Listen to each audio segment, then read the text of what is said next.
Assalamualaikum warahmatullahi wabarakatuh. Baik, di sini saya akan memperkenalkan diri saya terlebih dahulu. Saya Arif Andila Fikri dengan NIM 2010-7104.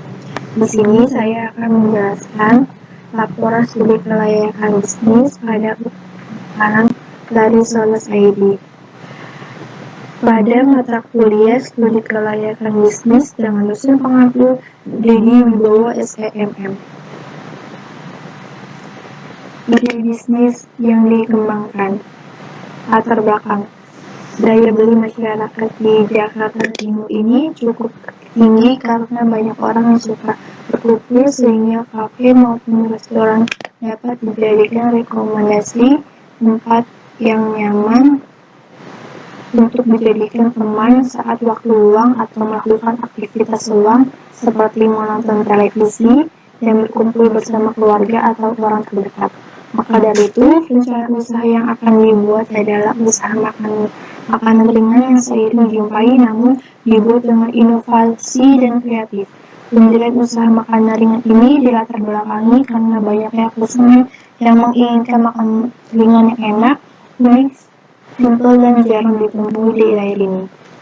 Solus ID adalah sebuah inovasi dalam bisnis kuliner yang biasanya dijumpai hanya ada satu varian saja. Tapi pada usaha Solus ini terdapat berbagai macam rasa dan inovasi baru. Nama Solus ID dibuat karena Solus biasa memiliki rasa original saja. Pada Solus ID ini menciptakan Solus dengan menu yang tidak banyak dijumpai dan memiliki berbagai macam rasa. Solus ID menjual dengan didinginkan atau frozen dan dapat juga yang sudah siap untuk dikonsumsi atau digoreng. Target pasar Solus ID yaitu masyarakat menengah dan juga memiliki perbedaan lainnya. Nama usaha dan visi misi. Visi menjadikan Solus ID sesuatu makanan berbeda yang memiliki cita rasa menarik, unik, dan halal. Kepangkalan ada prioritas kami. Misi menciptakan dan menambah inovasi dalam varian rasa. Yang kedua, membuat dari bahan yang berkualitas dan aman bagi konsumen. Yang ketiga, yang keempat, membangun hubungan yang baik antara pelaku konsumen. Dan terakhir, selalu memberikan kepuasan konsumen. Nama usaha dan bidang usaha. Di sini ada logo bidang usaha kami. Nama usahanya adalah Solus ID. Bidang usaha dan rencana bisnis. Bidang usaha kami yang dijalankan merupakan UMKM di bidang bisnis kuliner, yakni bidang makanan. Isinya berbeda pada risol pada umumnya, di mana risol ini berbagai macam menu.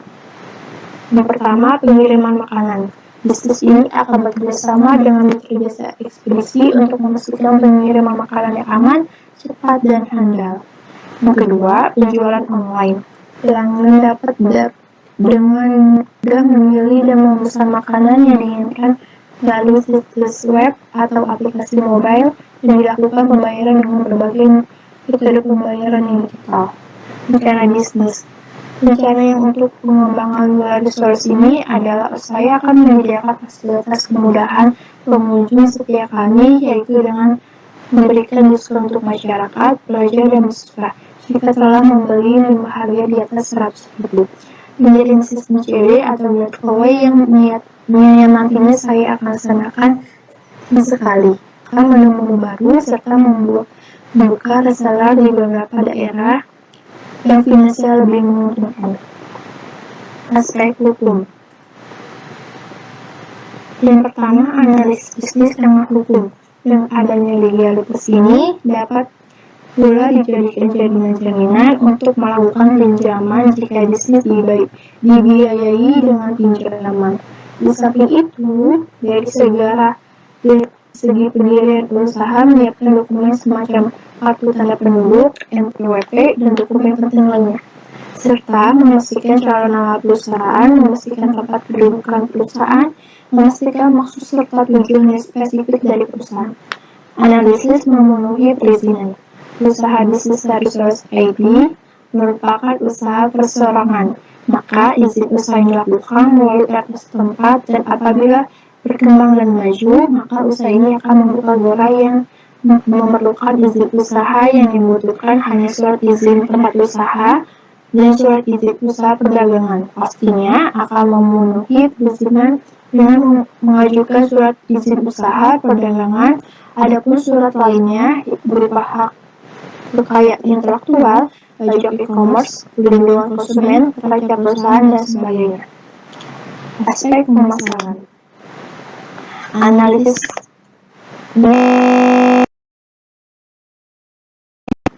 yang pertama, segmentasi. Segmentasi di sini terbagi menjadi dua, yaitu segmentasi demografis dan segmentasi psikografis. Yang pertama, segmentasi demografis, yaitu memiliki segmentasi usia di atas 7 tahun ke atas. Segmentasi yang kedua, menengah ke bawah dan menengah ke atas dan semua kalangan. Target utama bagi anak-anak dan remaja dan juga rasa yang lezat akan menjadi hal yang menarik bagi konsumen dewasa. Positioning. Paris Rosalidi menciptakan visual ini terdiri dari beberapa menu, yaitu masak bolognese, chicken, beef tentai, segar, coklat, dan coklat keju. Analisis SWOT. Analisis SWOT ini ada 4. Strength, memberi harga terjangkau, menjual produk untuk semua kalangan, memiliki keunikan rasa dan bahan produk higienis. Weakness, harga bahan baku tidak stabil, tidak tahan lama, dan mudah ditiru. Opportunity, mudah dalam pemasaran, modal yang tidak besar, lokasi strategis, dan bahan mudah ditemukan. Threat, membuat produk yang sama, strategi pemasaran kompetitif. Analisis strategi bauran pemasaran atau 4P. Yang pertama ada price atau harga. Yang dimaksud dengan price atau harga ini adalah harga jual produk kalau resellers ID disesuaikan dengan harga para pesaing, yaitu seharga 25.000 untuk satu porsi. Setiap porsi berisi 4 pieces resellers dengan berbagai macam menu pilihan konsumen atau bisa di-mix. Produk yang saya jual berupa resellers ID yang dibuat dengan menggunakan bahan baku dan isi yang berkualitas dan pilihan. Untuk kemasan, tersedia dalam resellers beku atau frozen dan dikemas dengan plastik nilon vakum. Untuk reseller matang digoreng dikemas dengan lunchbox. Place atau tempat. Tempat dalam marketing ini, tempat yang saya gunakan produksi di rumah pribadi pemilik yang merawat di Jalan Jengki, Kuntialan, nomor 48, Jakarta Timur. Promotion pada usaha saya ini membentuk periklanan, penjualan selling, dan penyaluran seperti bazar atau event. Yang selanjutnya di sini ada BMC Canvas Solutions ID. Aspek teknis dan operasional. Pengamatan lingkungan dan lokasi. Pengamatan lingkungan sebagai awal dari pendirian suatu usaha, hal yang pertama dilakukan adalah melakukan pengamatan langsung terhadap lingkungan sekitar. Sudah melakukan pengamatan dan dari hasil pengamatan di lingkungan sekitar dapat bahwa masyarakat di lingkungan sekitar masyarakat kami tinggal dan berkuliah sangat gemar mengkonsumsi makanan ringan. Lokasi usaha. Lokasi ini bertempatkan di Jalan Jeki Yang Kialan nomor 3, Kelurahan Kebonpala, Kecamatan Makassar, Jakarta Timur, di mana lokasi ini berada di tengah pemukiman warga perkotaan. Sepanjang jalan lokasi usaha selalu dilewati oleh banyak masyarakat.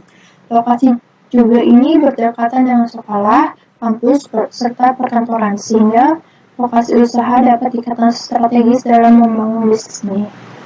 Infrastruktur teknologi diantaranya sebagai berikut. Yang pertama, keamanan data. Keamanan data pengguna dan transaksi akan menjadi prioritas utama dengan menerapkan enkripsi yang kuat, protokol keamanan seperti SSL atau TLS, dan memantau keamanan secara teratur. Platform akan dirancang agar mudah ditingkatkan dan sesuai seiring pertumbuhan pengguna, termasuk peningkatan kapasitas server dan infrastruktur. Operasional pelaksana. Untuk jam pelaksanaan dari Source ID adalah yang sebagai berikut. Hari Senin sampai Jumat dari jam 1 siang sampai jam 8 malam. Hari Sabtu dan Minggu dari jam 10 pagi sampai jam 6 sore. Sistem pembayaran dan sistem promosi. Sistem pembayaran. Pemasangan yang mudah tentunya akan dapat dengan mudah mencari makanan dari Solas ini di platform sosial media yang pelanggan punya, seperti WA Business, Shopee, dan dengan cara menambahkan keranjang belanja dan menyesuaikan jumlah pesanan sesuai keinginan. Integrasi pembayaran. Usaha Larisers ID akan mendukung berbagai metode pembayaran yang populer dan aman, seperti kartu kredit, transfer bank, dan dompet digital untuk memudahkan proses pembayaran bagi pengguna. Sistem promosi. Penawaran dan diskon pada Larisers ID akan menawarkan penawaran dan diskon khusus untuk menarik pengguna dan meningkatkan loyalitas mereka. Strategi promosi. Larisers ID akan menggunakan berbagai strategi pemasaran digital seperti iklan online, media sosial, dan email marketing untuk mempromosikan platform dan menarik pengguna baru yang lebih cepat dan efisien, tidak memakan waktu. Aspek manajemen dan SDM. Pengorganisasian. Dalam menjalankan usaha Larisers ID, agar usaha dapat berjalan dengan sesuai untuk mencapai target yang telah ditetapkan sesuai dengan tujuan yang diharapkan atau visi misi, maka dari itu diperlukan membentuk sebuah organisasi. Di dalam usaha bisnis ini terdiri 3 bagian, yaitu bagian administrasi, bagian produksi, dan bagian keuangan. Adapun struktur organisasinya sebagai berikut. Di sini yang pertama ada owner, dibagi menjadi 3, bagian administrasi, bagian produksi, dan bidang keuangan. Uraian pekerjaan. Owner atau pemilik usaha itu tugasnya melakukan evaluasi, mengawasi pekerjaan karyawan, menyusun strategi bisnis, dan mengendalikan usaha. Bagian administrasi yang kerjanya melakukan cek barang yang sudah digunakan, menerima pemesanan, dan memeriksa barang keluar dan masuk. Bagian produksi yang tugasnya membuat dan mengelola produk Solas dan membersihkan area produksi. Dan terakhir, bagian keuangan yang tugasnya membuat penyusunan anggaran, menyusun strategi keuangan, dan bertanggung jawab kepada finansial perusahaan. Aspek SDM. Yang pertama ada keselamatan kerja. Program untuk keselamatan kerja sangat penting bagi setiap SDM pada usaha ini dapat bekerja secara efektif, efisien, dan nyaman. Selain itu juga meningkatkan produktivitas perusahaan. Untuk program keselamatan tenaga kerja ini memberikan jatah waktu kompensasi untuk menghargai kinerja karyawan, menciptakan lingkungan kerja yang kompetitif. Karyawan diberikan kompensasi yang sesuai untuk memotivasi pekerjaan mereka. Kompensasi ini berupa gaji, jadwal penggajian kerja ialah setiap akhir bulan, dan insentif atau bonus tambahan di luar gaji atau upah yang diberikan. Perencanaan sumber daya manusia. Usaha Larisers ID membutuhkan tenaga kerja dalam bidang memasak atau produksi yang diperkirakan membutuhkan sekitar 2 atau karyawan saja. Kebutuhan tenaga kerja atau rekrutmen. Mengenai sesuai kebutuhan tenaga kerja, saya telah memiliki kriteria khusus yang wajib ditentukan, antara lain rajin, ulet, tekun, dan jujur. Aspek keuangan dan risiko. Pada aspek keuangan di sini, yang pertama ada sumber keuangan, rencana kebutuhan modal investasi, kebutuhan modal kerja, analis kelayakan usaha, net replacement value, internal rate of return, analisis break-even point, dan laporan laba grup. Aspek risiko. Risiko persaingan. Research ini bisa saja menghadapi persaingan yang ketat dari usaha sejenis atau produk makanan lainnya. Maka dari itu, bisnis ini harus berusaha untuk mempertahankan daya saing dan nilai tambah produk pada Resource ID. Resiko pasar. Permintaan pasar terhadap resource ini dapat berfluktuasi seiring waktu. Sebagai pemilik bisnis Resource ID, memantau perkembangan pasar dan beradaptasi dengan cepat terhadap perubahan permintaan pelanggan. Risiko keuangan, contohnya, jika harga bahan bakunya naik atau biaya operasional tidak terkendali, bisa saja berdampak negatif pada profitabilitas bisnis. Risiko kesehatan dan keamanan. Jika ada masalah dengan kualitas atau kebersihan produk Resource, bisa menyebabkan masalah kesehatan bagi konsumen dan menyebabkan reputasi bisnis menjadi buruk. Risiko hukum dan peraturan. Bisnis Resource ID menjaga peraturan dan lisensi yang berlaku untuk menjaga kepatuhan dan menghindari masalah hukum. Risiko reputasi. Jika ada keluhan atau masalah yang tersebar luas melalui media sosial atau ulasan pelanggan, bisa berdampak negatif pada citra bisnis Resource dan mengurangi jumlah pelanggan. Dan terakhir, ada risiko bahan baku dan produksi. Jika pasokan bahan baku terganggu, produksi Resource dapat terhambat atau bahkan berhenti sementara waktu. Selain itu, risiko kualitas berlaku pada Resource ID diperhatikan agar produk akhir memiliki kualitas yang baik dan aman untuk dikonsumsi. Sekian informasi yang bisa saya sampaikan. Kurangnya lebihnya mohon maaf. Wassalamualaikum warahmatullahi wabarakatuh.